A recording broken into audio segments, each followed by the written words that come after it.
কয়েকদিন আগে আমি কলকাতায় গিয়েছিলাম বার্থডে বাড়ি আর একটা গৃহপ্রবেশের নেমন্তন্ন ছিল। তো সেই দুটোকে একসাথেই একত্র মিলেই একটা বড় সড়ো করে সেলিব্রেশন হলো। প্রথমেই ছিল বার্থডে কেক, আর তারপরেই ছিল গরম গরম চিকেন পকোড়া।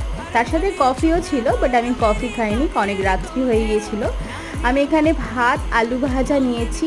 মাছের মাথা দিয়ে ডাল তো আমি একদমই খাই না। আর এখানে ছিল মাছ, যেটা অমিত খেয়েছে, তো আমিও মাছ নিয়ে নিই। তারপরে আমি এখানে মাটন নিয়েছিলাম।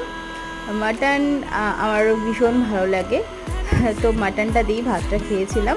তারপরে ছিল চাটনি, পাঁপড় আর রসগোল্লা, সেটাও অমিত খেয়েছে। তারপরে হাতটা ভালো করে ধুয়ে নিলাম, কারণ প্রচুর আইসক্রিম, ভাবলাম আইসক্রিমটা আমি খাবো। তো তারপরে এই যে আইসক্রিমটা টুক করে খেয়ে নিলাম, আর তারপরে ছিল মুখশুদ্ধি হাজমোলা।